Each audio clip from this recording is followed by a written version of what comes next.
네, 안녕하십니까. 반갑습니다. 네, 과분한 내 소개를 해주셔서 정말로 머무들 바를 모르겠습니다. 지금 우리나라가 반쪽이 나 있는데 지금 현재가 많은 국민들이 이렇게 나뉘어지는 것 같다고 생각을 합니다. 과연 지금 대한민국이 위기인가? 정말로 대한민국이 절체절명의 위기인가? 아니면 뭐 어떻게 되든 말든 사실은 우리나라는 굉장히 튼튼하고 별 걱정을 안 해도 되나? 어떤 이런 위기감에서의 차이가 있다고 생각합니다. 제가 이제 저는 교수로 온 지 한 2년 정도 됐고요. 교수가 된 지 2년이 됐고 연구원에서의 생활을 합치면 지금 박사학위를 받고 한 5년 정도 됐습니다. 그런데 제가 박사 과정을 거치면서 20대 때 이런 생각을 했어요. 우리나라가 정말 여러 면에서 일종의 우리나라가 항공모함이라고 하면요. 항공모함 어떤 배가 있다고 하면 항공모함에서 많은 전투기가 대기를 하고 있잖아요. 전투기가 있다가 그림이 좀 이상한데 전투기가 이제 여러 개가 있다가 전투기가 우리나라가 지금 선교도 하고 굉장히 정말로 전 세계적으로 필요한 일들 많이 하는 거예요. 이런 일들 많이 하는데 그런데 그 가운데 지금 급유도 해야 되고 결국은 우리가 에너지를 다 충당해 주는 거는 이 본체인데 항공모함 자체가 지금 무너지고 있다. 이런 생각을 정말 여러 번 했습니다. 제가 대학교 입학할 때 광우병 사태가 있었어요. 광우병 사태. 2009년이었는데 이제 광우병 사태가 끝나가는데 당시에 이제 서울대 학생들도 저기 막 집회하러 가는 거예요. 저는 깜짝 놀랐습니다. 어떻게 그래도 생물이랑 지구과학, 화학 이런 것들 공부 열심히 한 친구들이 어떻게 지금 광우병 문제 있다고 저기 시위를 나갈 수 있나? 나가더라고요. 그러니까 한번 내가 어떤 특정 정치 이념이나 이런 것들에 빠지게 되면 가는 거예요. 네. 네네. 네. 저는 이제 서울대를 졸업하고 그런데 그러면서 우리가 좋은 명문대라고 하는 곳을 나가든지 그렇지 않든지 정말로 우리들의 어떤 믿음이라고 하는 것들 굉장히 위험하구나. 하지만 그때 나라를 완전히 휘몰아치고도 책임을 안 지잖아요, 결국. 그때 문제를 만든 사람들 사실 별 문제 아닌데 그 문제 가지고 뭔가 사람들이 엄청 죽을 것처럼 선동했던 사람들 아무런 책임 안 지고 결국 MBC 쪽에서도 그거에 대한 다 무죄 판결을 결국 받았습니다. 이제 그런 게 있었고 박근혜 대통령이 탄핵을 당할 때 저는 뭐 다 박근혜 대통령이 잘못이 있겠죠. 그런데 당시에 예를 들어서 저는 이게 기억이 나요. 오늘은 어떤 뉴스로 학교가 난리가 나고 내일은 또 어떤 새로운 뉴스로 난리가 나고 하면서 여론이 막 치고 들어가니까 당시에는 그날은 우리가 분명히 사실인 줄 알았는데 물론 1년 지나고 나니까 다 거짓말인 거 알았어요. 어떤 게 있었냐면 대표적으로 이런 게 있었습니다. 청와대에서 비아그라를 엄청 많이 샀더라. 비아그라. 그래서 적기도 좀 그러네요. 태어나서 처음 적어보는 것 같은데. 네, 비아그라를 엄청 많이 샀더라. 그래가지고 이게 아직 미혼의 대통령이잖아요. 미혼의 대통령이 뭔가 어떤 정윤회, 뭐 누구와 밀회를 청와대에서 했다. 뭐 이런 식의 굉장히 사실은 이거 성폭력이자 성희롱입니다. 근데 이런 것들에 대한 신문 뉴스들이 완전 도배를 해버렸어요. 근데 이거 혹시 이런 거 몇 대 정부가 다 샀습니다. 왜 샀는 줄 아시나요? 네, 해외 순방 갈 때 상당히 고도가 높은 지역을 순방하면 고산병이 걸리기 때문에 비아그라가 그런 것들 예방하는 대표적인 효과가 있는 약물 중에 하나입니다. 그래서 이런 것들 항상 준비해 놓는 거예요. 경호처라던가 대통령이라던가 이런 것들 먹어야 되니까 고산 지역을 순방하려고 할 때. 그런데 이게 터지면 그날 점심 식당을 가보잖아요. 대학교 안에 그냥 모든 테이블에서 비아그라 이 소리가 다 들리는 거예요. 그래도 우리가 좀 어느 정도 지성인이라고 하면 어떤 뉴스가 터졌을 때 과연 그것이 사실인가 꼭 진실일까 이런 것들을 구분을 하고 받아들여야 되는데 그렇지 않은 거예요. 그리고 나서 나중에 제가 거기 상당히 동조하는 사실 정치적 성향이 좌파죠. 이제 이런 광우병 집회 나갔던 친구 그리고 탄핵에 굉장히 동조했던 친구 선동을 열심히 했던 친구 이런 친구한테 물어봤습니다. 나중에 이 사실은 아닌 거 드러났는데 이거에 대해서는 어떻게 생각하냐 제가 물어본 적이 있어요.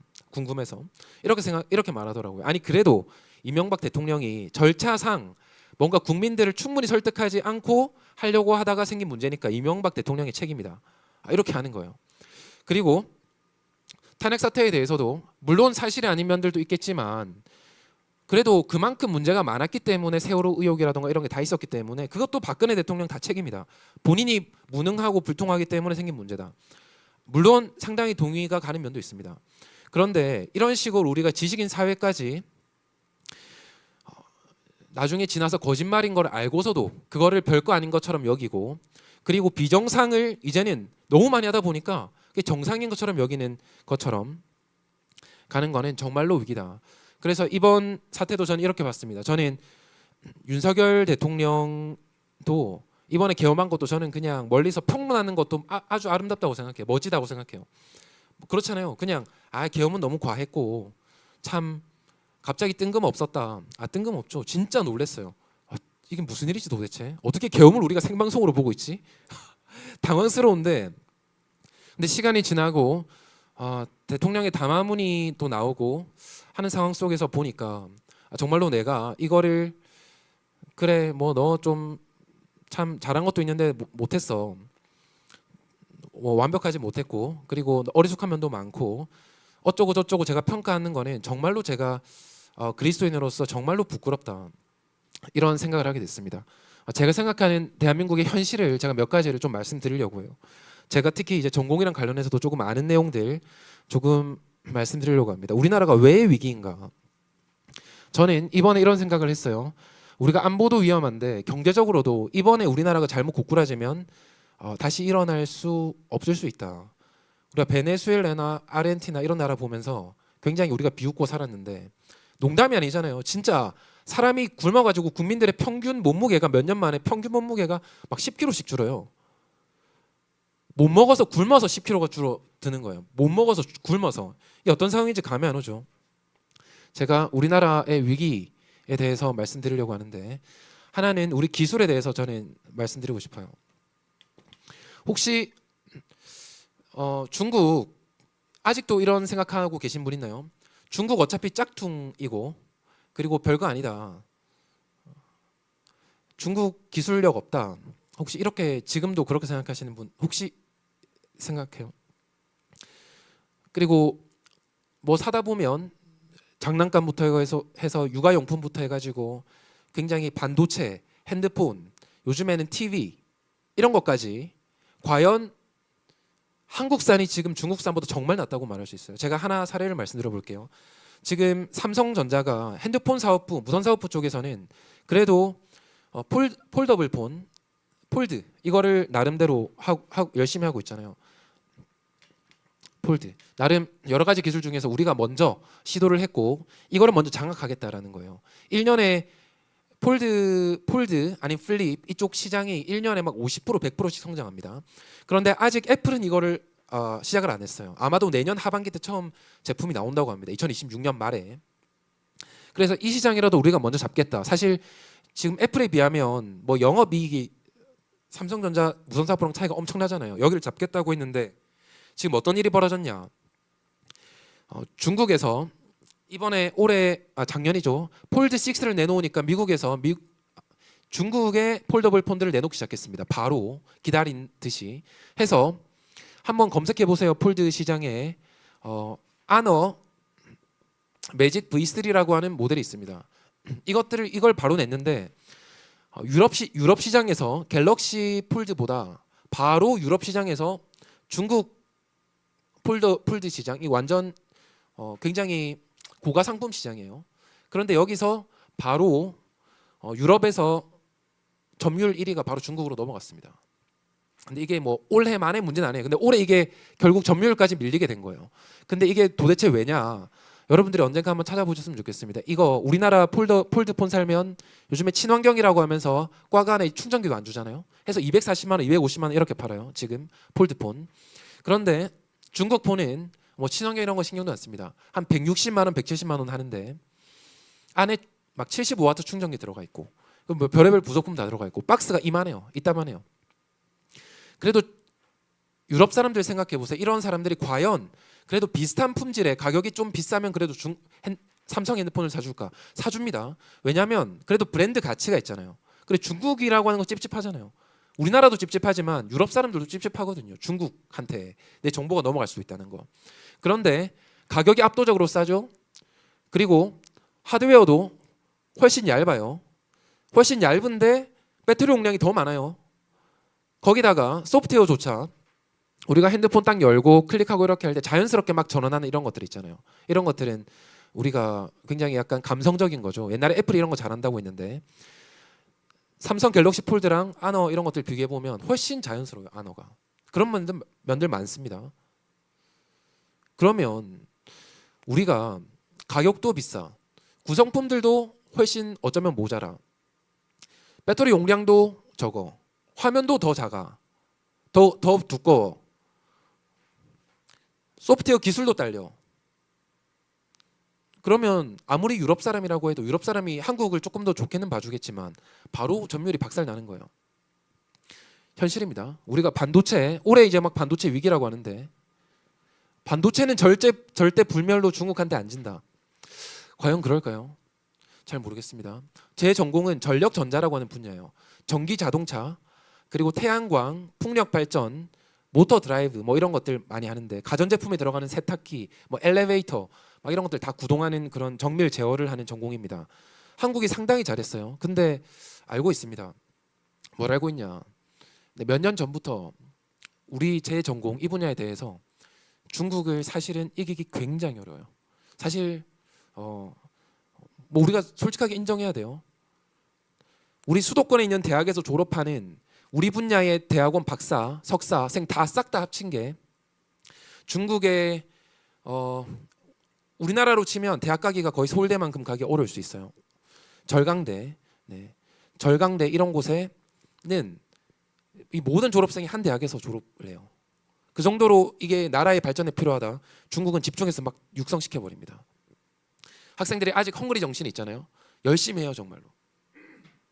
그 친구들의 실력이 허접하다? 그렇지 않아요. 그리고 내수 시장이 탄탄하잖아요. 개수를 찍어내버리니까 우리나라 시장에서 완전 전문 기술 분야인데도 불구하고 단가가 경쟁이 안 돼요. 정말입니다. 그래가지고 어떻게 하냐? 우리나라 수입 업체가, 제가 구체적으로 말하기 어려운데 정말로 우리 분야에서 나름 실력 있는 분이에요. 이분이 어떻게 하냐? 중국에서 제품을 사옵니다. 제품을 사와요. 너무 싸니까 단가가 사서 그걸 약간 조립해가지고 한국산으로 해서 약간 그런 식으로 팔아요. 근데 그래도 한국에서 만드는 것보다 훨씬 싸요. 한국에서 만드는 재료비, 한국에서는 재료비 겨우 구매해야 아직 조립도 안 했는데 단가가 안 맞아요. 그냥 애초에. 반도체, 뭐 전력 개통 분야 등등등 해가지고 우리가 그 중국 쟤들 무슨 짱깨가 어떻고 저떻고 과연 그럴 수 있는 상황이 저는 별로 아니라고 생각합니다. 선박도 말해볼까요?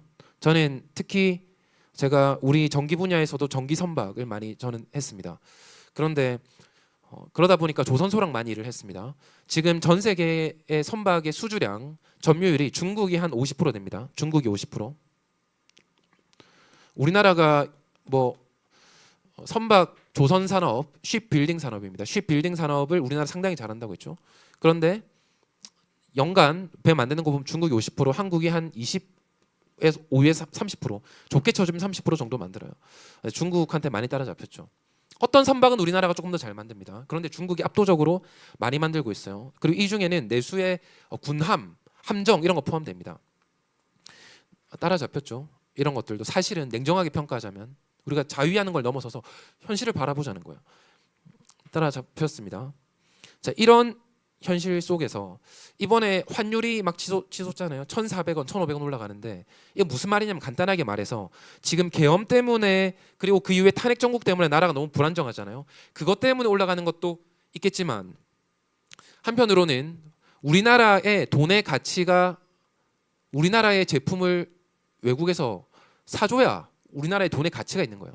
우리나라가 생산성이 떨어지면 뭐죠? 우리나라 제품 필요 없잖아요. 외국에서. 그럼 우리나라 돈의 가치가 없는 거예요. 그러면 우리나라가 그냥 가난해지는 거예요. 그렇죠? 환율이 떨어지는 거예요. 환율이 높아지는 거죠.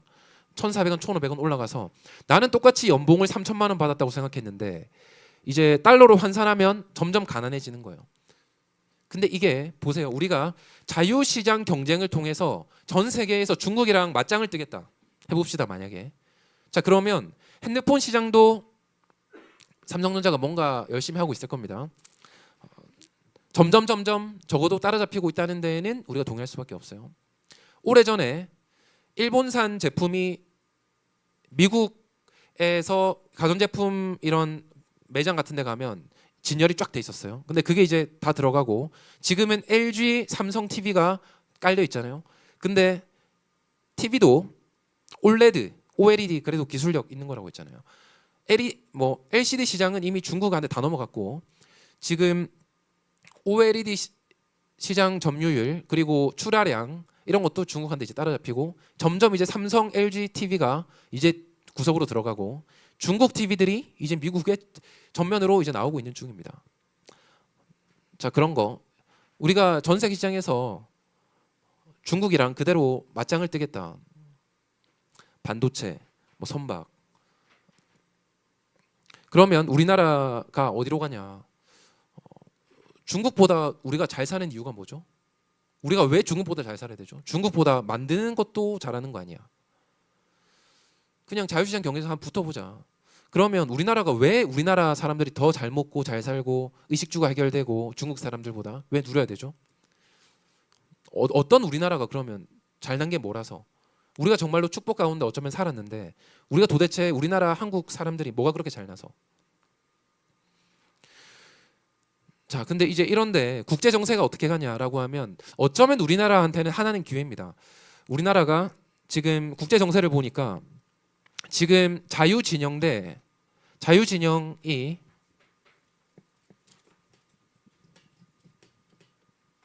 자 미국이 지금 이렇게 말하고 있어요. 우리는 이제 주적이 누구냐? 명확하게 이제 중국이라는 거예요. 명확하게 중국이라는 거예요. 그런데 너희가 정확하게 중국한테 애매하게 줄 설래? 아니면 미국한테 들어올래? 이거를 줄을 서라고 물어보는 거예요. 뭐 방위비 분담금 한 1조 원, 2조 원 늘어난다? 뭐 이것 때문에 우리나라가 막 갈팡질팡하잖아요. 그래서 어떻게 우방국인데 돈을 더 내놓으라고 하냐? 우리나라 지정학적으로 중요하다. 미국 네가 돈 더 내야지. 막 이런 식으로 하고 있습니다. 그런데 미국이 줄 서라는 거예요. 너희들 정말로 문재인 대통령 때 이렇게 말했잖아요. 우리가 한반도의 운전자다. 동아시아의 운전자다. 해서 자 미국, 중국, 북한 내가 운전자니까 내가 조율해 줄 테니까 미국 너희도 나한테 따라와. 이렇게 했었잖아요. 그리고 이재명이 사실 이렇게 말했습니다. 아니 우리나라가 무슨 저렇게 큰 나라가 있는데 그냥 적당히 셰시하면 되지. 무슨 중국이랑 이렇게 저렇게 하려고 하냐. 근데 그거 못 보고 있겠다는 거예요. 이제 미국이.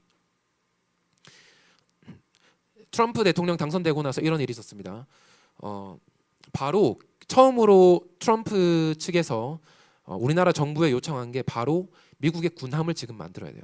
군함을 만들어야 되는데 이거를 만들어 줄 수 있는지 뭐 이런 것들에 대해서 얘기를 하고 비공식이지만 제가 간접적인 표현으로만 말하겠습니다. 비공식이지만 이미 미국 정부와 한국 정부와 어떤 채널을 통해서 과연 한국에서 배를 얼마나 만들어 줄 수 있는가 이런 것들 언론에 보도가 되지 않은 그런 미팅들도 있었습니다.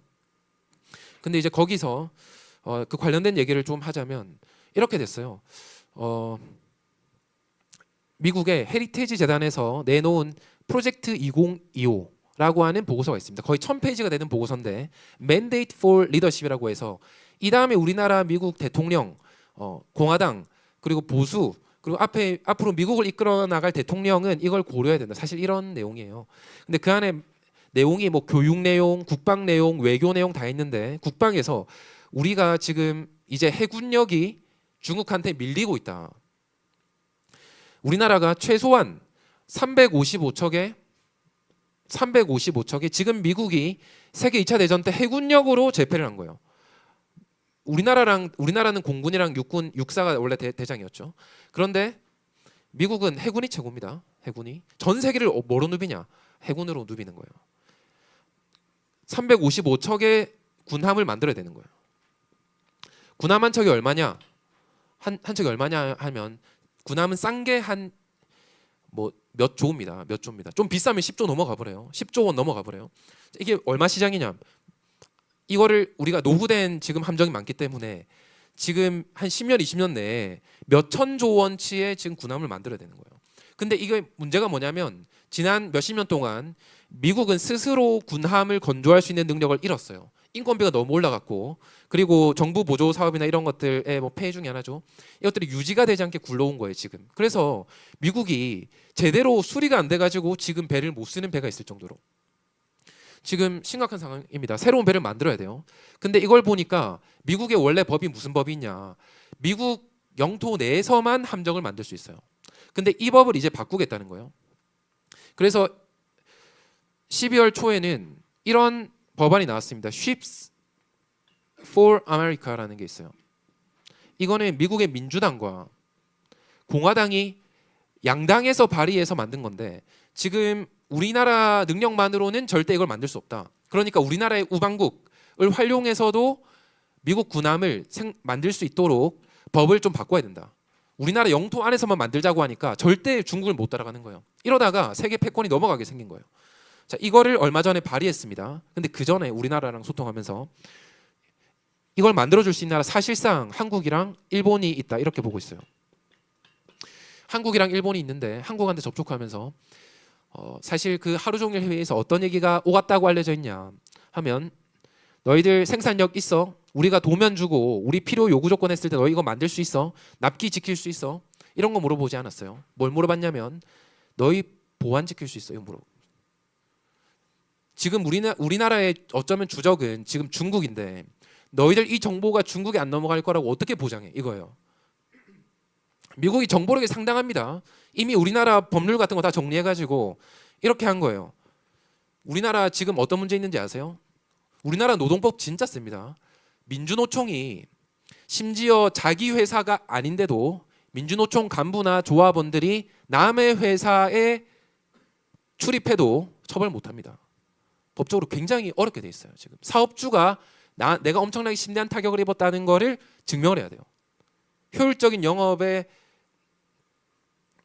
문제가 있다는 걸 밝혀야 돼요. 그러면 미국 입장에서 이거예요. 아니 우리가 정말로 특수 보안을 요구하는, 아니 물론 뭐 만드는 사람들은 한국인이 아닐 수도 있어요.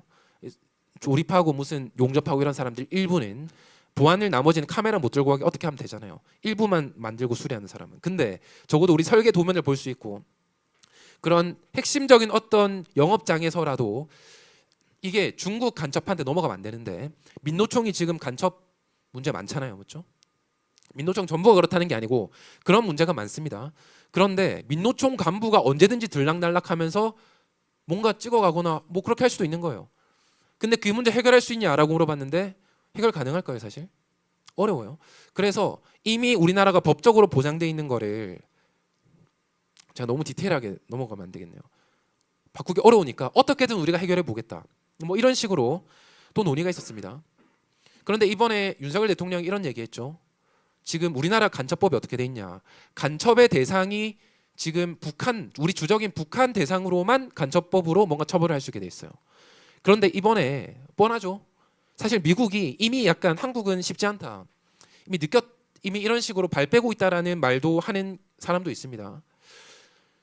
미 항공모함을 어떤 중국인이 부산항에서 미 항공모함 들어왔는데 드론 띄워서 찍었어요. 막 잡았는데 우리나라가 처벌할 수 있는 조항이 없는 거예요.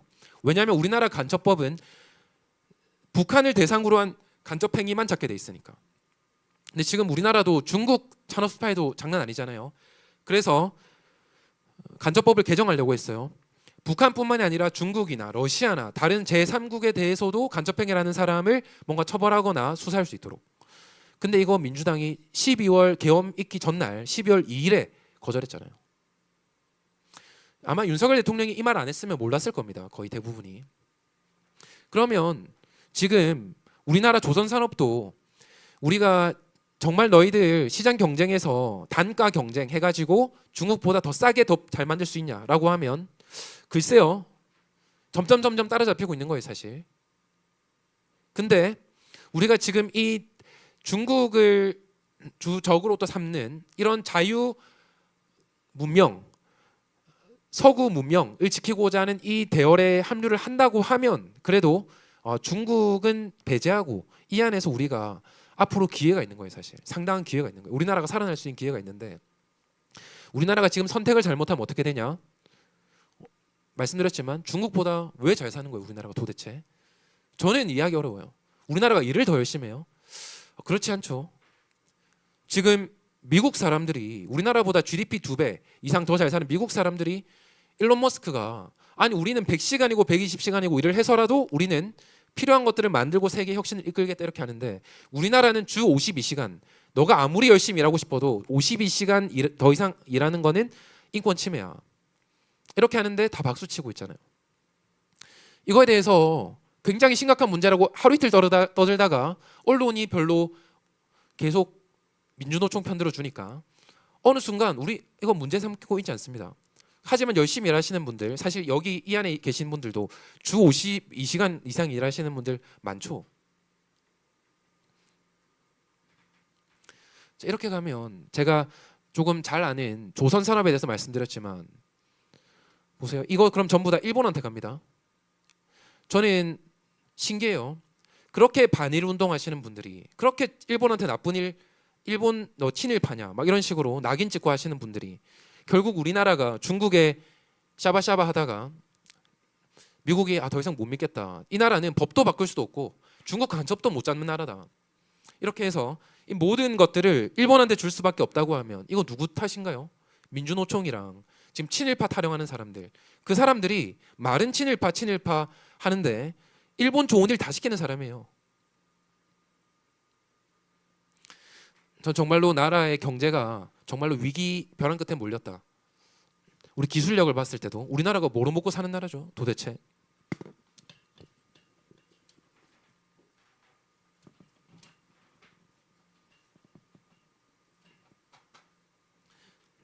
그리고 또 하나 더 말씀드리고 싶은 거는 제가 전기 에너지 분야가 이제 제 전공입니다.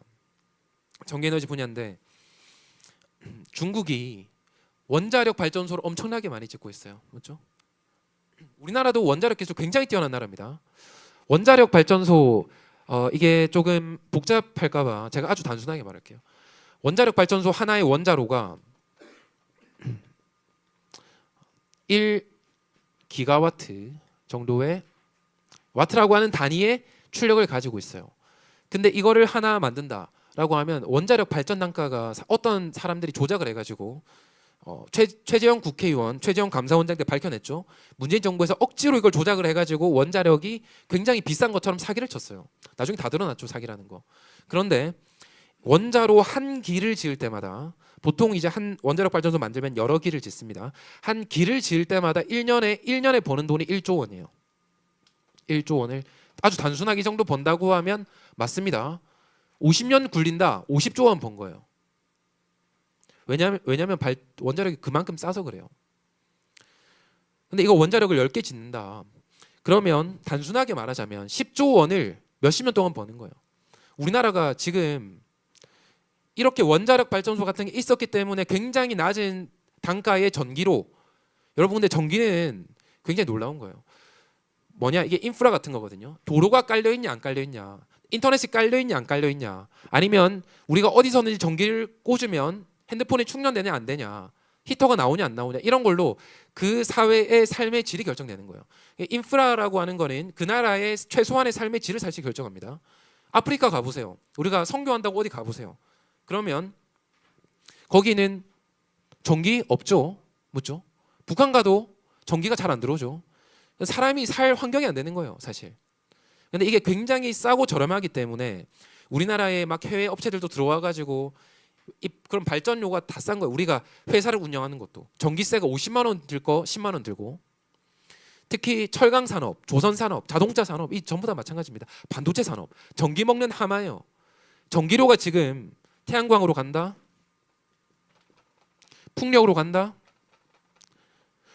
제 전공입니다. 그래서 저는 사실 이쪽이 많이 좋아지면 저도 조금 좋아요.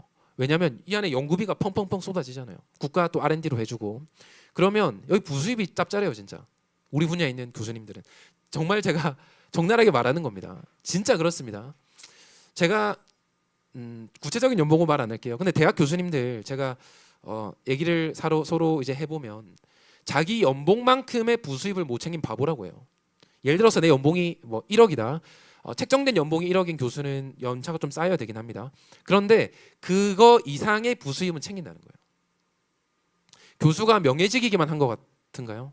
아닙니다. 공대에는 국가에서 준 R&D가 얼마나 많은데 그런 것들 잘 챙기고 사기업 과제 좀 하고 이렇게 하면 자기 책정된 연봉의 두세 배는 벌 수 있죠. 저는 이런 거 되면 잘 좋아요, 사실. 근데 현실은 태양광 패널 다 누가 만드냐? 중국이 만들어요. 그리고 우리나라는 일사량 조건이 다른 나라보다 약간 안 좋은 편이에요. 사계절도 있죠. 장마철도 있죠. 이걸로 다 깔아놨다가 일주일 동안 해가 안 들면 어떻게 할 거예요, 도대체? 답이 없는 거예요, 이거는. 이거는 깔 때마다 손해예요. 간단하게 말하면 여러분들이 우리가 이걸로 다 깔고 싶으면 특히 이제 요즘에 국민일보 어떤 기자가 네덜란드인가 얘기하면서 풍력 발전의 신화 같은 얘기하면서 말이 안 되는 소리를 써놔가지고 제가 페이스북으로 일단 수치 자체가 완전히 틀려먹었다라고 이제 비판을 했습니다. 그 네덜란드가 우리나라보다 전기료 얼마나 비싸냐면 3배에서 5배 비싸요. 3배에서 5배. 3배에서 5배. 우리가 지금 한 가정에서 아니면 직장에서 내가 어떤 사업장을 운영하면서 전기료가 한 50만 원 나온다. 집에서는 50만 원 안 나오겠죠. 그러면 전기료 간단해요. 여러분 전기료로 한 3배, 4배 내고 사시면 돼요. 그렇게 하면 회사가 굴러갈까요? 회사가 굴러갈까요? 과연 그럴까요? 그리고 지금 해외에서 우리나라 전기료가 싸면 우방국이기도 하고 우리나라에다가 서버 같은 거 짓는 거예요. 테슬라의 뭐 기가 팩토리 이런 거 우리나라에 지을 거 검토는 했잖아요. 전기료는 아직 괜찮아요. 근데 뭐 민노총 뭐 이런 노조 문제가 있죠. 노조 결성 문제. 우리나라 실제로 검토했었어요. 일론 머스크가 진지하게. 근데 심각한 문제 중에 하나로 당시에도 떠오른 게 우리나라 노조가 너무 세가지고 그거에 대한 대책이 있냐? 사실 어렵죠. 근데 우리나라가 전기료마저 비싸다. 인프라가 굉장히 비싼 거예요. 서민들은 어떻게 하라고? 이쪽으로 가자. 굉장히 위기예요. 그럼 우리나라가 사람 유치도 안 되고 서민들은 살기 어려워지고 이렇게 갈 가능성이 상당히 높습니다. 이것도 너무 심각한 위기입니다.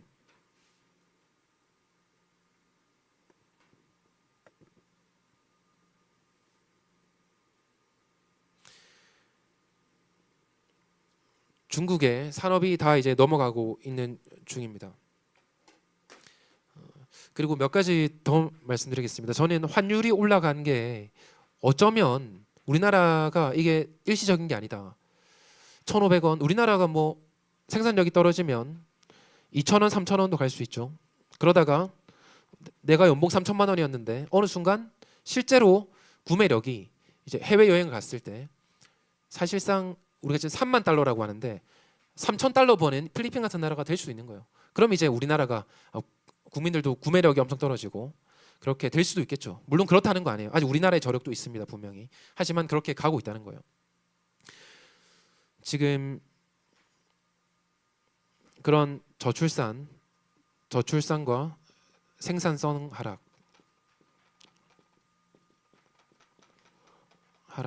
자 이런 문제가 있고요. 그리고 또 굉장히 심각한 제가 또 하나를 지적하고 싶은 게 이번에 대통령이 계엄하고 나서 10일 후에야 9일 후에야 담화문 발표하면서 정말로 나는 나라를 위해서 나는 끝까지 싸우겠다 이렇게 말했잖아요. 그러면서 또 했던 이야기가 여러분들은 나라의 위기라고 느끼지 않았냐고 이렇게 말을 했습니다. 제가 그때 그거를 보면서 제 양심에 찔리는 게 있었어요. 왜냐하면 제가 아까 그 전공을 봤을 때도 제 전공이랑 굉장히 밀접한 관련이 있습니다. 제 활동과 이걸 보면서도 우리나라 진짜 위기다라는 거 느끼고 있었어요. 느끼고 있었는데 정치적이라고 말할까봐 제가 직접적으로 잘 말 못했어요. 근데 사실은 윤석열 대통령 말이 맞는 거예요. 진짜 우리나라 완전 위기 속에 시궁창이 박히고 있는데 우리 국민들이 모르는 거예요. 지금 개구리가 천천히 삶아져가지고 죽어가고 있는데 자기가 몸에 있는지도 모르고 이거 그냥 가만히 놔둘래? 아니면 강하게 흔들어 깨워가지고 지금 너 죽고 있어. 한 번이라도 점프를 해보고 살 시도를 해볼래? 저는 담화문을 보면서 약간 그런 위기와 절박감이 느껴졌는데 저는 그게 정말로 농담이 아니다 이런 거를 느꼈습니다. 제가 하는 활동 중에 하나가 지금 연금 개혁이라고 하는 이슈라고 있어요. 윤석열 대통령이 4대 개혁 과제 중에 하나로 연금을 꼽았습니다. 근데 이게 연금 사회주의로 우리나라가 가고 있습니다. 연금 사회주의. 가만히 놔두면 여러분들 우리가 사회주의, 공산주의 무섭다고 하는데 가만히 놔둬도 우리나라는 지금 사회주의로 가고 있는 중이에요. 제가 왠지 설명을 드릴게요. 지금 우리나라는 연금을 국민연금, 대표적으로 국민연금을 적게 내도 굉장히 많이 주는 제도로 만들어져 있어요. 그러다 보니까 우리나라가 어떻게 되냐? 연금이 이렇게 됩니다. 우리나라 연금제도 시작한 지 오래 안 됐어요. 다른 OECD 국가는 선진국은 오래됐는데 우리나라는 얼마 안 됐습니다. 연금이라고 하는 게 내가 일할 때 냈다가 노인이 되면 받아가는 거잖아요. 그래서 처음에 연금의 총 우리나라 국민들이 내고 운용하고 있는 기금이 어떻게 되냐? 국민연금을 우리나라 본격적으로 1998년도 시작했습니다. 한 25년 전에. 처음에는 사람들이 내기만 내잖아요. 연금이 쌓입니다. 쌓여요. 그리고 한 3, 40년 되면 사람들이 자기가 냈던 연금에 대해서 약속된 돈을 받아가기 시작해요. 그게 이제 받아가기 시작하는 중입니다. 우리나라가. 1998년부터 지금 한 30년 지나가고 있잖아요. 이제 받아가기 시작합니다. 근데 원래 이게 정상적인 구조라고 하면 이게 보세요. 이때는 사람들이 내기만 했어요. 처음에 20, 30년 동안은. 근데 시간이 지나면 내는 사람도 여전히 있을 거고 젊은 사람들. 그리고 노인이 돼서 받아가는 사람도 있으니까 유지가 돼야 됩니다. 맞죠? 유지가 돼야 되는 거예요. 기금이. 근데 우리나라는 어떻게 되냐면 낸 돈에 비해서 굉장히 많은 돈을 준다고 약속을 하고 있는데 포퓰리즘 정책입니다. 완전히. 근데 그러다 보니까 우리나라는 어떻게 가냐 하면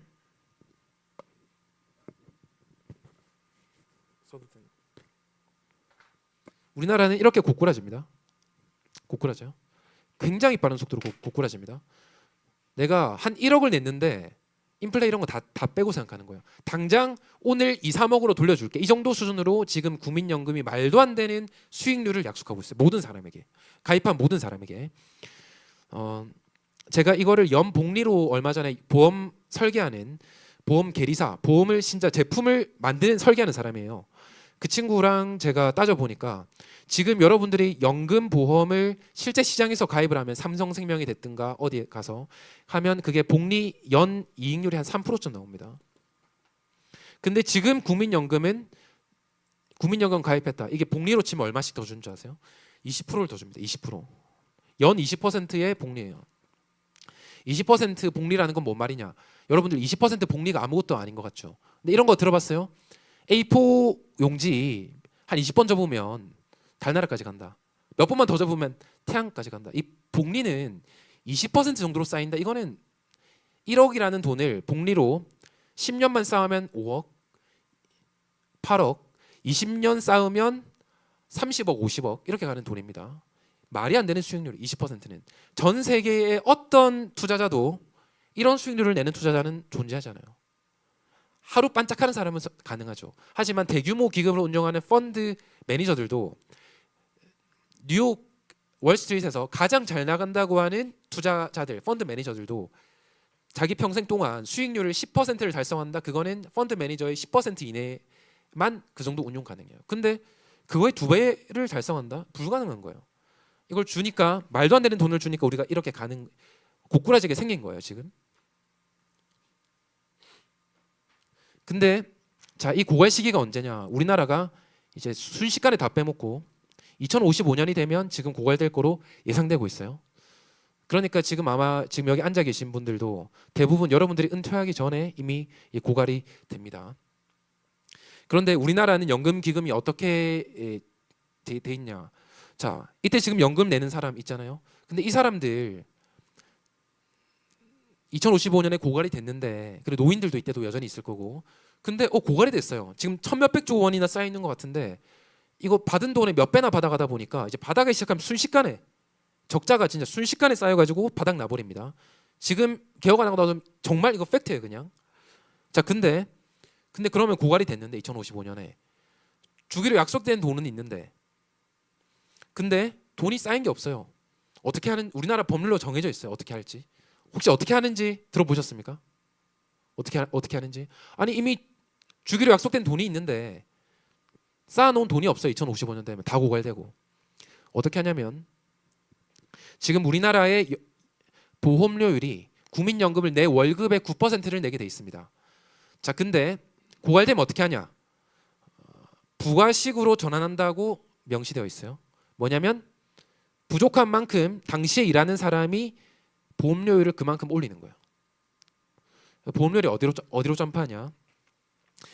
2055년에 계산이 거의 정확하게 돼 있습니다. 자기 월급의 28%를 국민연금으로 내시면 돼요.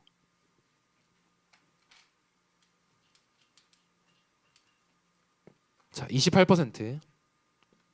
자, 이게 국민연금 보험료입니다. 국민연금 보험료. 여기서 멈춘 거 아니에요. 왜냐하면 받아갈 사람들은 점점 불어나고 점점. 이게 어디까지 올라가냐 하면 지금 출산율이 회복된 거라고 가정을 했는데도 한 35%까지는 올라갑니다. 이렇게 올라가요. 월급의 35%를 국민연금만으로 낸다. 거기다가 지금 이거 4대 보험 아직 끝난 거 아니에요. 건강보험 있잖아요. 그렇죠? 건강보험료가 얼마냐? 내 월급의 지금 8%입니다. 자, 근데 건강보험을 누가 쓰냐 하면 젊은 사람들은 심각한 수술 잘 안 받아요. 3, 4, 50대 때. 노인이 됐을 때, 아니 완전히 어린 아이들, 내가 지금 생산은 못하지만 의료 서비스를 받아야 돼요. 이제 이런 사람들이 사실은 지금 보험료를 우리가 낸 보험료 가지고 1년에 보험료가 한 100조 원쯤 됩니다. 이 돈을 가지고 지금 의료 혜택을 누리는 거예요. 자, 근데 지금 노인 인구 계속 늘어나고 있어요. 일하는 사람은 줄어들고 있어요. 건강보험 8%로 해결될까요? 월급의 8%로? 상식적으로 안 되겠죠, 그렇죠? 아니면 수술 못 받는 거예요. 자, 그러면 자, 월급의 8% 내던 건강보험료 얼마 정도 내야 될까요? 근데 이거는 지금 추산 안 하고 있어요. 왜냐하면 이거 얘기하면 큰일 나지 않겠어요? 사람들이 겁준다고. 겁주는 게 아니라 근데 팩트입니다. 근데 여러분 찾아보시면 이거에 대한 정부 말 안 하고 있어요, 사실. 얘기해야죠. 근데 얘기하면 하면 안 됩니다, 정치적으로. 이런 얘기하면 국민 중에 좋아할 사람 없잖아요. 이거 15%로 잡아볼게요. 지금보다 그래도 2배 증가 안 한다고 하는 거예요. 2배 증가. 앞으로 노인 부양비 훨씬 올라갑니다. 2배 이상으로. 그런데 저는 2배도 안 잡았습니다. 15% 월급의 15% 낸다고 잡을게요. 자, 그러면 여러분들 지금 이게 내가 아직 소득세를 안 냈습니다. 4대 보험 아직 고용보험도 안 내긴 했어요. 고용보험 한 0.9% 이렇게 되죠. 아직 그런 거 안 냈는데 4대 보험에서 국민연금이랑 우리가 준조세라고 하죠. 세금 아닙니다. 엄밀하게는 국민연금 건강보험만 냈는데 내 월급의 절반이 날아갔어요. 그리고 이것도 과연 출산율이 1.2 정도로 회복되는 가정. 자, 이렇게 했는데 그 다음에 소득세를 또 냅니다. 자, 그러면 이제 합쳐가지고 소득세까지 합쳐가지고 내가 내 월급의 60%를 그러면 세금과 이런 국민연금, 건강보험으로 냈다고 치죠. 세상에 지금 이 정도의 복지를 하는 나라가 있나요? 일반 국민 대상으로. 이 정도의 사회주의 국가가 있나요? 간단하게 말할게요. 자, 우리가 5일 일합니다. 월, 화, 수, 목, 금 일한다고 치고 3일은 세금 내려고 일하는 거예요. 정말 내 돈은 2일만 버는 거예요. 내가 5일 일하는 건 3일은 내가 세금 내려고 일하는 거예요. 2일을 내가 내 소득을 벌 수 있는 날이에요. 그래서 우리가 이런 것들을 굉장히 포퓰리즘적으로 사회주의, 우리가 테크니컬하게 굉장히 다양한 종류의 사회주의가 있다고 하는데 우리나라가 이대로 놔두면 연금 사회주의의 형태로라도 사회주의에 이미 도달해 있어요. 나의 사유재산권이 사실상 없는 상태인 거예요, 이미. 제가 이걸 하면서 이거 문제를 심각한 상황을 깨닫고 지금 우리나라에 제가 보험료 급증하는 걸로 말씀드렸는데 연금 상태가 딱 이런 거예요. 지금 우리나라가 연금을 딱 스탑한다고 해요. 완전 연금을 폐지시켰다고 해요. 근데 연금을 폐지해도 이미 존재한 빚은 사라지지 않습니다. 무슨 말이냐면 과거에 내가 국가가 주기로 약속했던 돈 있잖아요. 그 돈은 안 깎이는 거예요. 근데 오늘 폐지를 시키면 어떻게 되냐? 내지도 않고 앞으로 돈을 약속받지도 않는 거예요. 근데 지금까지 낸 돈에 대해서는 줘야겠죠? 근데 우리가 모아놓은 돈에 비해서 주기로 한 돈이 얼마가 더 많냐 하면 현재 가치 기준으로 현재 가치로 지금 국민연금 기준 한 1,800조 원이 지금 부족해요. 국민연금이 1,800조 원. 그리고 공무원 연금과 군인 연금 이 대략 한 1,000조 원 정도 부족해요. 그리고 사학연금도 있고 사학연금, 저 같은 교수나 뭐 이런 사람들은 사학연금이라는 걸 받습니다. 이것도 2040년대 고갈 예정이에요. 이걸 합치면 우리나라 총 GDP의 2,200조 정도 됩니다. 한 130, 40%의 부채가 이미 존재하고 있어요. 이미 존재하고 있어요. 이거를 결국 나중에 이거 모른 척하고 있다가 고갈되면 그때부터 미래 세대가 갚아라 이렇게 하고 있는 거예요. 그래서 사실 제가 이 구도를 보니까 몰랐어요. 저도. 제가 이거 어떻게 이거 파본 줄 아세요? 보건복지부 안에 있는 공무원이니까 정치 중립을 지켜야 되니까 자기는 이런 말을 할 수가 없는 거예요. 그래가지고 내가 잠시 연금을 부서를 담당한 적이 있는데 진짜 심각하더라. 진짜 심각하더라. 그래서 외부에 있는 저한테 너희 대학생들이랑 기독교인들 많이 공부한다며 한번 공부 좀 해봐 하면서 자료 몇 개를 줬어요. 공개된 자료를. 그거를 바탕으로 공부를 해보기 시작했는데 진짜 다 노답인 거예요. 노답. 거기 더하기 제가 알게 된 사실이 이렇게 가고 있는데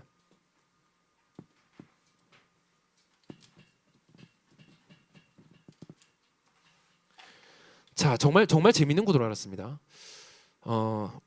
연금에 대해서 지금 대통령이 4대 개혁 과제라고 임기 초부터 꼽았고 이걸 계속 밀었어요.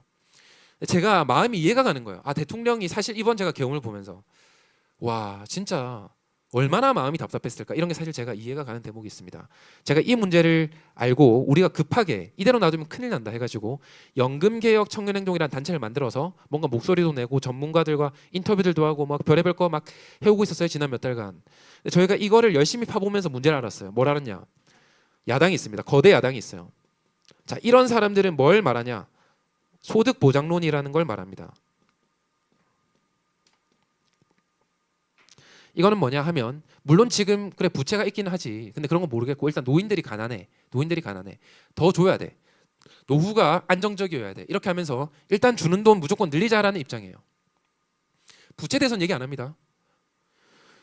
여기 누가 이끌고 있냐? 민주노총 정책위원장, 참여연대 정책위원장, 그리고 그런 단체들이 만든 연금행동이라고 하는 단체가 있어요. 이제 그런 단체에 속한 교수님들 완전히 이념가 사상가들입니다. 이런 사람들이 이 논의를 주도하고 있어요. 거대 야당이. 근데 이런 법을 어디서 개정해야 되냐? 국회에서 개정해야 돼요. 국회가 안 도와주면 정부가 할 수 있는 거 아무것도 없어요. 그러니까 손발 다 묶여 있는 거예요. 대통령이 할 수 있는 게 뭐죠? 거부권 행사할 수 있습니다. 거부권. 굉장히 수동적인 거예요. 그래서 누구는 이렇게 말합니다. 우리나라가 제왕적 대통령제다. 근데 우리가 지난 2년 반 동안 대한민국을 살아왔다면 정말로 양심적으로 생각해 본다면 지금 제왕적 대통령제인가 아니면 양심적으로 제왕적 국회인가 따져보면 제왕적 국회예요. 할 수 있는 게 뭐죠? 대통령 빼고는 151석만 있으면 탄핵시킬 수 있잖아요. 방통위원장 아직 임명도 안 했는데 탄핵시키겠대요. 바로. 그래서 몇 명은 바로 임명도 되기 전에 그냥 스스로 그냥 바로 다 사퇴했습니다. 그리고 지금 이진숙 방통위원장 이 사람은 하니까 일 한 것도 없는데 또 탄핵이에요. 우리나라 탄핵은 또 뭔지 아세요?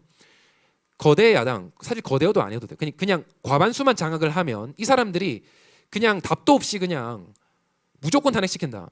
우리나라는 탄핵 소추가 되면 헌법재판소에서 결정을 내려주기까지 어떻게 되죠? 직무 정지가 돼버려요. 일할 수가 없는 거예요. 그냥. 야당이 힘을 다 주고 있습니다. 대통령이 할 수 있는 게 없다는 게 이해가 가죠. 근데 진짜 심각한 구조를 제가 연금 이슈로 열심히 제가 나름대로 공부하고 하면서 알았어요. 여당 전문가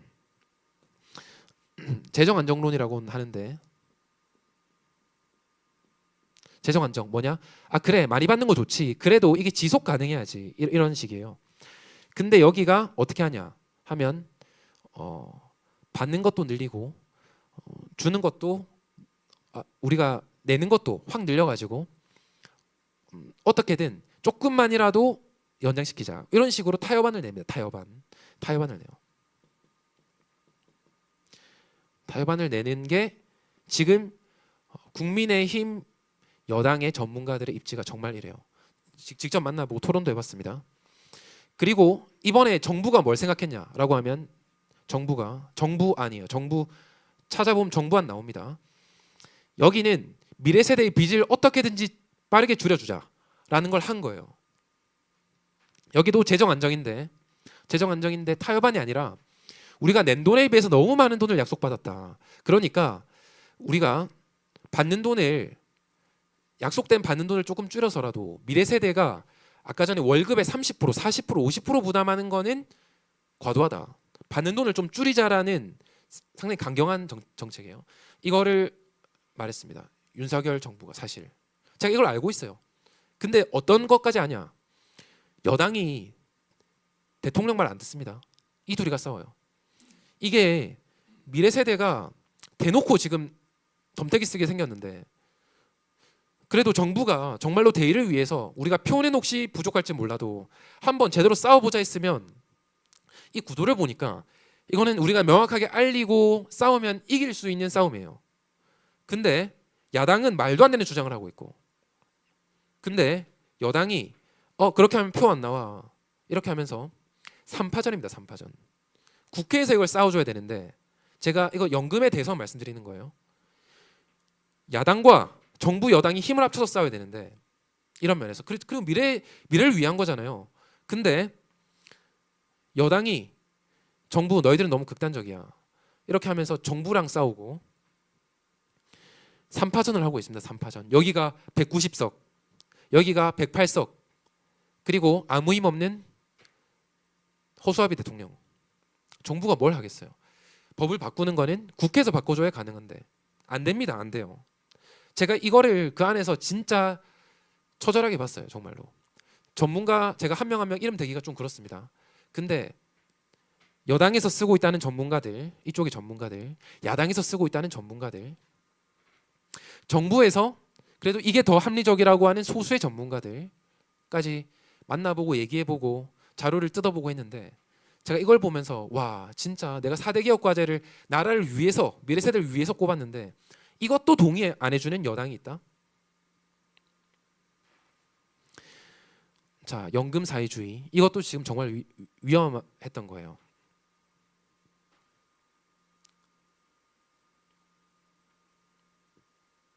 저는 여기서 지금 이번 사태를 보면서 이승만 대통령의 사실 독립 정신이 떠올랐습니다. 저는 이승만 대통령의 독립 정신을 한 5번 정도 읽었어요. 그리고 읽을 때마다 진짜로 눈물이 나는 거예요. 제가 대학원생일 때 우리나라 탄핵 사태가 일어나는 걸 보고 근데 그 과정에서 적어도 가짜 뉴스가 남발하는 걸 보고 근데 그거를 그냥 다 받아들이는 거예요. 모든 사람이 제 주변 사람들이. 그래서 제가 거기에 충격을 받으면서 제가 사실 아버지한테 이렇게 말했습니다. 아버지가 이제 세계로교회 손현보 목사님입니다. 그런데 제가 부산에 내려가서 아버지 저는 이런 나라에서 못 살겠다는 생각이 듭니다. 저는 우리 연구실 졸업하면 외국도 충분히 갈 수 있는데 미국으로 저는 가겠습니다. 이렇게 하니까 아버지가 이렇게 말씀하시더라고요. 네 혼자 가라. 우리 가족은 아무도 안 간다. 이렇게 말씀하시더라고요. 그래서 정말로 나라를 아끼고 사랑하고 교회를 사랑하면 너의 있는 자리에서 거기서 너의 역할을 다해야지. 선한 영향력을 끼쳐야지. 어딜 가냐 이렇게 사실 하시는 거예요. 다그치시는 거예요. 그리고 제가 이제 이승만 대통령의 독립 정신을 그 위에 여러 번 읽었는데 사실 읽을 때마다 진짜로 눈물이 나더라고요. 눈물이 나는데 이승만 대통령의 독립 정신 저는 정말로 진짜 필독서 우리나라에서 막 100권 필독서 중학생, 고등학생, 대학교 막 이런 데서 꼽는데 저는 단연 대한민국 국민의 필독서 그냥 넘버1 그냥 꼽으라고 하면 전 무조건 독립 정신이라고 생각합니다. 이 독립 정신이 원래 순 한글로 돼 있잖아요. 그러다 보니까 구한말의 순한글이니까 지금 우리나라가 읽을 수 있는 글이 아니잖아요.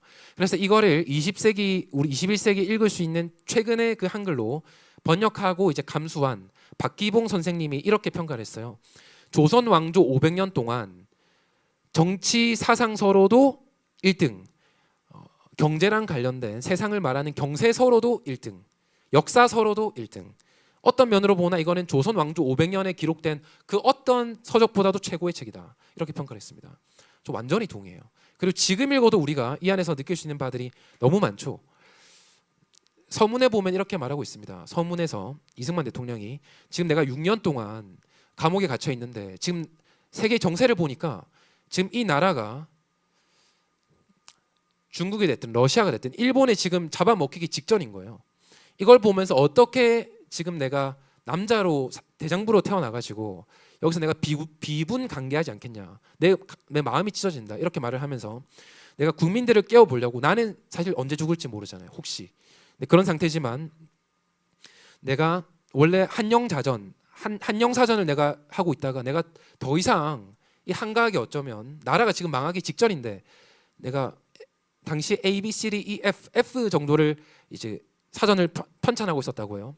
이걸 멈춰버리고 내가 당시에 이제 대한제국이죠. 국민들을 깨워보려고 내가 몇 장이라도 써서 몇만 부라도 발간을 해서 뿌려야겠다 이런 생각으로 독립정신을 썼다고 해요. 근데 썼는데 이게 길어지다 보니까 몇백 페이지가 됐대요. 충격적인데 몇 페이지 쓰려고 하다가 몇백 장이 됐다고 하는데, 그러면서 당시의 상황을 이렇게 말합니다.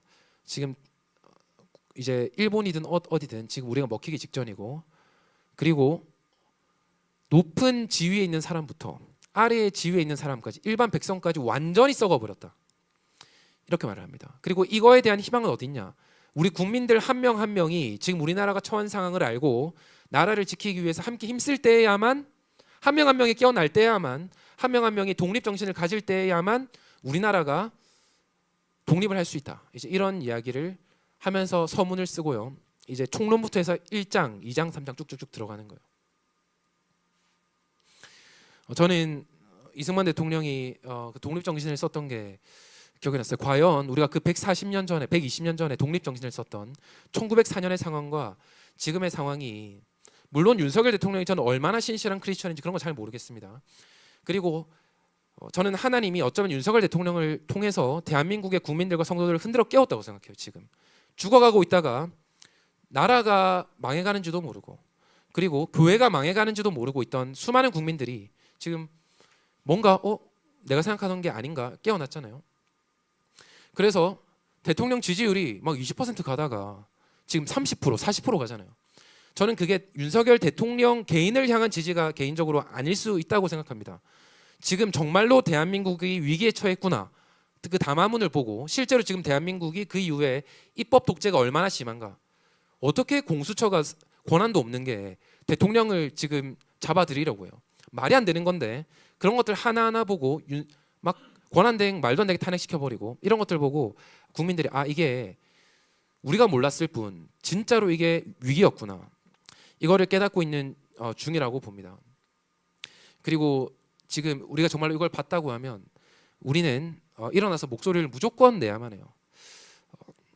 제가 독립정신 한 파트만 더 이야기하고 싶습니다. 독립정신에 보면 총론이 있고,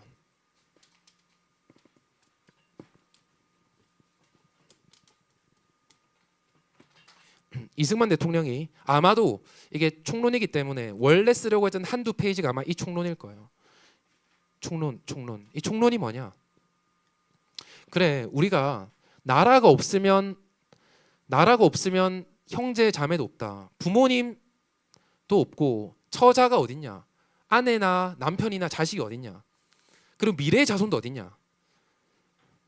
나라가 위기에 처했는데 지금 2천만 인구가 함께 한 배를 타고 가고 있는데 이게 지금 순풍이 불고 여유가 있으면 그때는 그래 우리가 뭐 사공이 노만졌고 우리는 뭐 놀 수도 있고 서로 뭐 다툴 수도 있고 하지. 그런데 이 정도의 위기에 처했으면, 이 정도로 풍파를 맞아가지고 대한민국이 침몰하기 직전이라고 하면, 그러면 그때야만큼은 우리가 일어나서 한 마음이어야 이 위기를 버틸 수 있지 않겠냐, 이제 이런 이야기를 하는데요. 한 마음으로 우리가 위기 속에서는 뭉쳐야 된다. 저는 이승만 대통령의 이 해안과 이 핵심적인 메시지에 완전히 동의합니다. 두 번째, 그리고 앞부분에 이게 누구의 책임이냐에 대해서, 모든 국민의, 모든 백성의 책임이다 이렇게 말합니다. 모든 백성의 책임. 우리는 정확하게 이런 사례가 적혀 있어요. 아니 양반의 탓이지, 고위간직 해먹는 사람 탓이지, 그리고 아무리 구급 공무원이라고 해도 그래 미관말직에 있으면서 막 그래도 그 안에서 막 누리는 사람들, 이런 사람들 탓이지 어떻게 이게 우리 탓이냐, 어떻게 이게 우리 서민 탓이냐 이렇게 말하는데 그렇지 않다. 모든 사람들이 정말로 나라가 바로 서기 위해서 목소리를 내고 싸우고, 그리고 나라가 독립될 때까지 온 힘을 다해서 내 생명을 바쳐야만 자기 직책을 다한 것인데 이렇게 말하잖아요. 나에게도 책임이 있다. 이 모든 국민들이 느껴야만 해요. 제가 교수 사회를 보면서 딱 느낍니다. 자기 일만 하면 딱 자기 연봉을 받아요.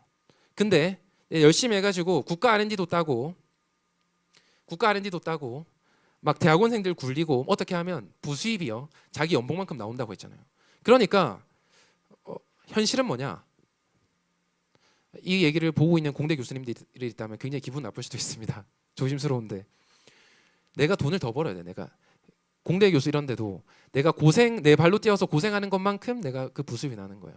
그리고 국가 그 안에 정부 R&D 비용 엄청 많고 그러니까 그거 한다고 다 정신이 없어요. 그거를 하고 보고서를 쓰고 막 행정 처리하고 서류 작업 이렇게 해야 그 돈이 들어오는 거예요. 그러니까 나라가 저렇게 되든 이렇게 되든 이번에 나라가 힘들다고 R&D 예산 깡다고 했잖아요. R&D 예산 깡다고 합니다. 윤석열 대통령이 R&D 예산 20% 삭감 이렇게 외쳤어요. 근데 그 방법은 너무 좀 과격하거나 아직 여론 수렴이 좀 약했다고 생각하긴 해요. 근데 저는 공감합니다. 나라가 이 정도 위기면 문재인 정부 때도 그렇고 R&D 예산을 그렇게 많이 늘려놨으면 나라가 힘들고 하면 민생이 힘들면 R&D 예산도 깎일 수도 있죠. 근데 R&D 예산 깎인다고 하니까 무슨 일이 일어나는 줄 아십니까? 전국의 모든 연구원, 공공노조, 교수들 다 들고 일어나가지고 거의 90%의 교수가 다 욕했어요. 국가의 미래를 걱정해서 R&D 해야지 이렇게 말하는데 그것도 약간 있겠죠. 그런 명분도 있겠죠. 그런데 교수의 수입이랑도 굉장히 직결되는 면도 있습니다. R&D 예산 깡다고 하니까 교수가 들고 일어납니다. 그 다음에 또 의료개혁 하겠다고 했잖아요. 굉장히 조심스러운데 괜찮나요? 의료개혁 한다고 합니다. 저는 개인적으로 R&D 예산 깡다고 했을 때 저는 완전 대찬성이었어요. 지금 공대 교수가 공대라고 하는 거는 우리가 어떤 지식으로 돈을 버는 게 공학입니다. 사이언스, 이학은 뭐냐? 우리가 어떤 돈을 가지고 돈을 투자해서 지식을 만들어내는 게 이학이에요. 사이언스예요. 근데 엔지니어링은 지식을 바탕으로 돈을 만들어내는 제품을 만들어내는 게 엔지니어링 공학이에요. 근데 요즘에 이공계 교수님들이 돈을 만들고 상업성을 만들어내고 제품을 만들어내는 공대 교수님들이 국가 R&D에 의존하고 있어요. 세금에. 정말로 내가 경쟁력이 있는 연구를 할 수 있다고 하면 현대중공업, 삼성전자, 현대자동차 이런 데가 돈을 5천만 원, 1억 원 주면서 제발 이런 거 좀 개발해 주세요. 원래 이렇게 하는 게 R&D였어요. 근데 지금은 회사한테 연구를 받는 게 아니라 국가한테 R&D를 받아요. 세금으로 몇 억씩 몇 년씩 막 줍니다. 얼마나 좋아요. 이거 깎인다고 하니까 많은 사람들이 난리를 치는데 저는 우리의 수입이 좀 줄어들거나 좀 어려워져도 R&D 예산 깎는 데 찬성을 했어요.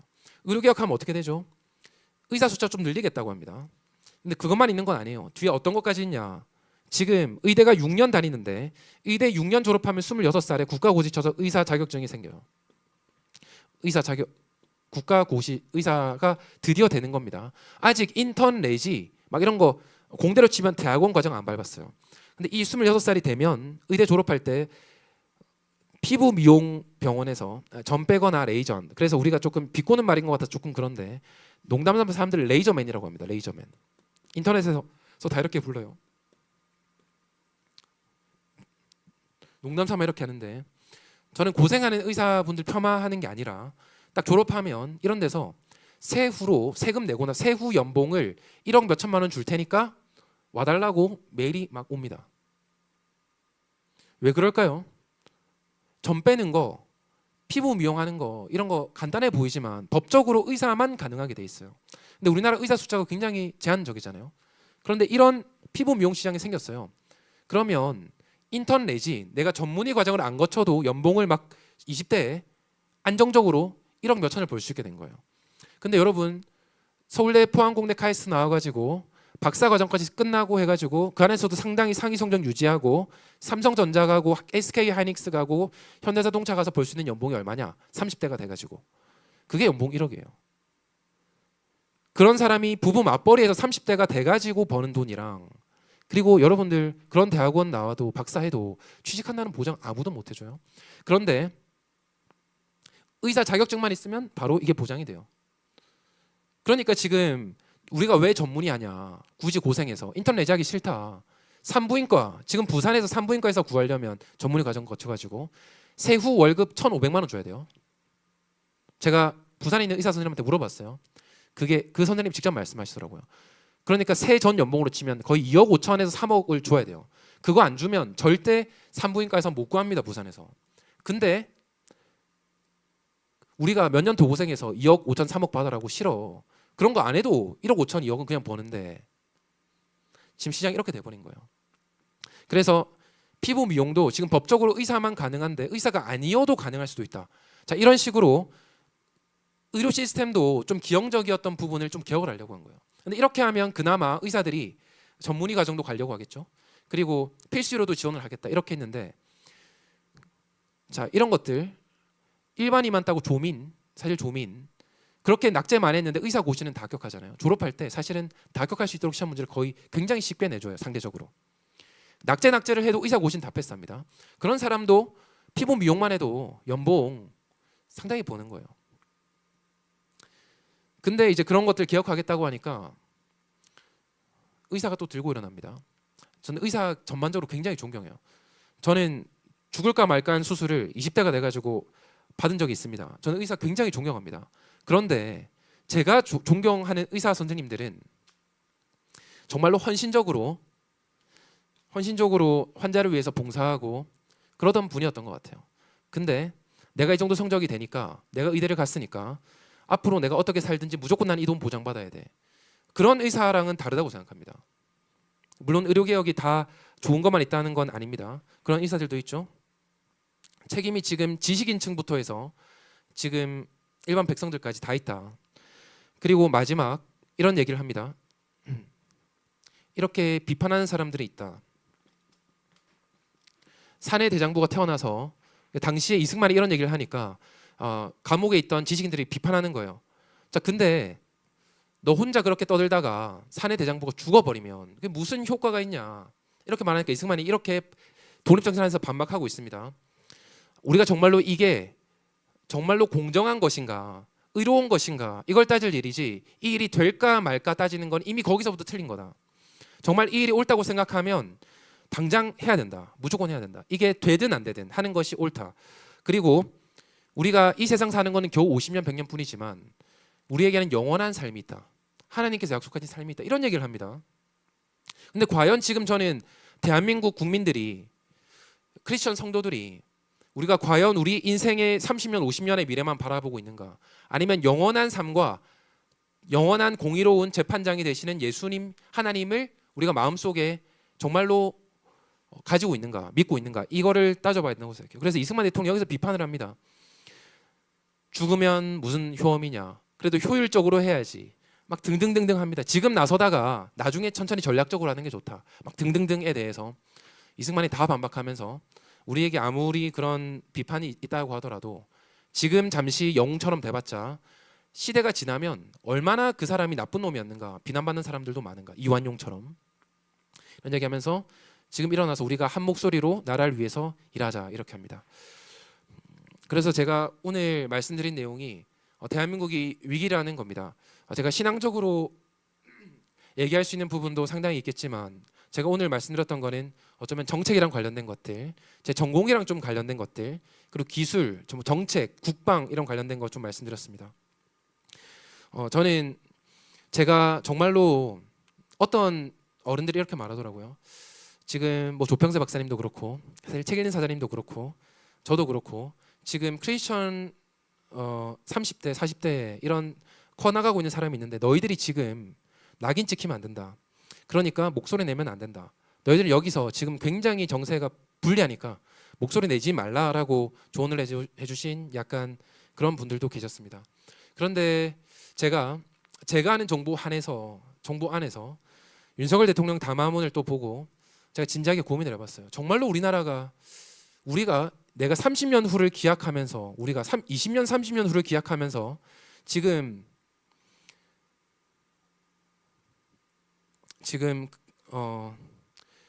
뭐 나설까 안 나설까, 윤석열이 뭐 저거는 잘했고 못했고 이렇게 평론할 때일까 생각해 보니까 진짜 우리나라가 지금 망하기 직전이구나 라는 걸 저는 그런 강한 감동을 느꼈어요. 그렇게 해서 정말 나라가 없을 거라고 하면 내 아내도 없고 내 자녀들도 없고 미래가 없을 거라고 하면 지금 나라가 이렇게, 아까 연금도 보셨죠? 망해가는데 할 수 있는 게 없더라고요. 국민의힘도 완전 썩어 빠져 있고 야당은 더 썩어 빠져 있고 할 수 있는 게 없어요. 대통령 당선됐는데 대통령 당선 임기 시작하기 전부터 탄핵하자고 노래를 불렀잖아요. 아, 나라가 이렇게 죽어가고 있는데 내가 진짜로 신앙인이라고 하면서 내가 대통령만도 못했구나. 대통령 막 비난하고 평가하기 좋잖아요. 그러면서 진짜 내가 너무 부끄럽다. 이런 생각을 정말 많이 하게 됐습니다. 그렇게 해서 이번 광화문에서도 열심히 정광훈 목사님 주도하에 열심히 지금 나라를 위해서 예배하고 또 나라를 지키고 계시고요. 지금 한남동 관저 앞에서도 대통령 탄핵은 안 된다. 불법으로 잡아가는 거 안 된다. 이렇게 시민들이 막 나서고 있고, 그리고 이번 주 토요일부터 매주 토요일 오후에 국회의사당 앞에서 세이브 코리아 국가 비상 기도회가 있습니다. 여기서 책 읽는 사장님이 공지해 주셨듯이 책사님도 여기 엄청 헌신해 주고 계시고, 저도 부족하지만 방학 때 열심히 서울 와가지고 이걸 봉사하고 헌신하고 있고요. 많은 크리스천들이 함께하고 있습니다. 법학자 교수님들도 와가지고 강의도 해주시고 하는데, 설교 말씀도 있고 기도도 하고 하는데, 여기에 지금 나라가 정말 위기입니다. 나라가 무너지기 직전이에요. 함께 모든 국민들이 나와서 함께 기도하고 예배하고 하나님께서 지금 깨우시는 때 함께 예배했으면 좋겠습니다. 네, 지금 제가 기도하고 마무리하도록 하겠습니다. 사랑의 하나님 아버지, 하나님 아버지, 기도로 시작된 대한민국, 정말 기적적으로 정말 이 죄 가운데 있는 나라를 하나님께서 전적인 은혜로 우리가 이해할 수 없는 방법으로 하나님께서 일하시고 위기 가운데서 깨워주시고 믿음의 선조들을 깨워주시고 일하게 하셔서 하나님의 그 도우심으로 대한민국 건국시켜 주시고 부흥케 하여 주시고 이 땅 안에 이렇게 많은 믿음의 동지들, 믿음의 선배들 허락해 주시고 지금까지 우리가 이렇게 감사하게 살아갈 수 있게 해주심에 감사드립니다. 하나님 아버지, 우리가 이 자유 대한민국을 지키고 이 믿음을 자녀에게 전수하고 또 이 믿음을 세계 열방 가운데 전하는 마지막 때에 하나님께서 사용하시는 그런 민족, 그런 나라, 그런 하나님의 백성들 될 수 있도록 하나님 아버지, 지금 하나님께서 일하시는 때에 우리들의 마음을 움직여 주시고 하나님 나라 앞에 다시 돌아가게 하시고 헌신하게 하시고 우리들이 영적 게으름에서 벗어나서 하나님 앞에 엎드리고 기도하고 우리의 삶을 헌신하는 그런 때가 되게 하여 주시옵소서. 아멘. 하나님 아버지, 우리가 정말 신앙인이라고 하면서 하나님을 믿는다고 하면서 나라를 위해서 기도하지 못하고 그리고 영적 게으름과 영적 무지에 있었던 것을 회개합니다. 아버지. 나부터가 회개합니다. 하나님 아버지, 5천만 우리 모든 대한민국 국민들이 깨어나서 우리가 영적 대각성 운동이 일어나게 하여 주시고 이를 통하여 대한민국이 바로 서는 그런 영적인 분기점이 될 수 있도록 하나님 사용하여 주시옵소서. 그리고 오늘 이 예배, 이 기도의 시간, 그리고 이 함께하고 있는 모든 하나님의 성도들을 하나님 깨워주시고 그들의 마음을 새롭게 하여 주시옵소서. 감사드리며 예수님 이름으로 기도드렸습니다. 아멘.